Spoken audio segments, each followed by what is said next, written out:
ఏపీలో 1000 కిలోమీటర్ల పొడవున ఉన్న సముద్ర తీరాన్ని లాజిస్టిక్ హబ్గా తీర్చిదిద్దడానికి వైఎస్ జగన్ ఎంతో కృషి చేశారు. అందులో భాగంగానే 4 పోర్ట్లు, 10 ఫిషింగ్ హార్బర్లు, 3 ఇండస్ట్రియల్ కారిడార్లను అభివృద్ధి చేశారు. ఇవన్నీ కళ్ల ముందే కనిపిస్తున్నాయి. అయితే ప్రచారం తప్ప పని చేయని చంద్రబాబు ఆ క్రెడిట్ మొత్తం తనదే అంటున్నారు. ఎవరేం చేశారో ప్రజలకు అంతా తెలిసినప్పటికీ నిస్సిగ్గుగా అబద్ధాలు చెప్తున్నారు. ఏపీ చరిత్రలో ఎన్నడూ లేని విధంగా పోర్టు ఆధారిత పారిశ్రామిక మౌలిక వసతుల కల్పన కోసం గత వైఎస్ జగన్ ప్రభుత్వం కృషి చేసింది. గతంలో ఏ సీఎం చేయని రీతిలో ఒకేసారి 4 పోర్టులు, 10 ఫిషింగ్ హార్బర్ల నిర్మాణాన్ని వైఎస్ జగన్ ప్రభుత్వం చేపట్టింది. వైఎస్ జగన్ కంటే ముందు 3 సార్లు ముఖ్యమంత్రిగా చేసిన చంద్రబాబు 14 ఏళ్ల కాలంలో ఇటువంటి నిర్మాణాలేవీ చేపట్టలేదు.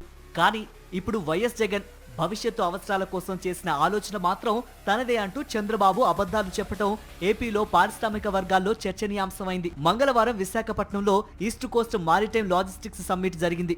ఈ సమ్మిట్ లో పోర్టు, కార్గో హ్యాండ్లింగ్ కంపెనీల ప్రతినిధులు హాజరయ్యారు. ముఖ్యమంత్రి చంద్రబాబు ఈ సమ్మిట్ లో ప్రసంగిస్తూ ఏపీలో ప్రతి 50 కిలోమీటర్లకు ఒక పోర్టు నిర్మాణం చేస్తున్నామని, ఇదంతా తన ఆలోచనే అని పచ్చి అబద్ధాలు వల్లించారు. మచిలీపట్నం, రామాయపట్నం, మూలపేట, కాకినాడ పోర్టుల నిర్మాణం కూడా తానే ప్రారంభించినట్టు చెప్పుకున్నారు. Already we are having 6 ports.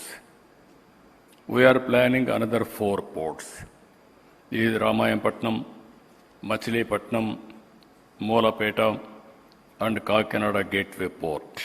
రాష్ట్రాన్ని అన్ని రకాలుగా అభివృద్ధి పదంలో నడిపిస్తూ ఉపాధి, ఉద్యోగ, వ్యాపార అవకాశాలు సృష్టించేందుకు వైఎస్ జగన్ చేపట్టిన చర్యలను అప్పటి ప్రతిపక్ష నేత చంద్రబాబు హేళన చేశారు.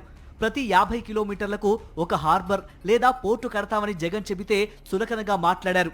అదే చంద్రబాబు ఇప్పుడు ఆ ఆలోచనంతా తనదే అంటూ పచ్చి అబద్ధాలు చెప్పేస్తూ రాష్ట్ర ప్రజల్ని, పారిశ్రామికవేత్తలను ఆశ్చర్యపరుస్తున్నారు. 40 years ఇండస్ట్రీ అని చెప్పుకుంటూ ఏ మాత్రమూ సంబంధం లేని అభివృద్ధి కార్యక్రమాలను నిస్సిగ్గుగా తన ఖాతాలో వేసుకోవడం చూసి ప్రజలు నవ్వుకుంటున్నారు.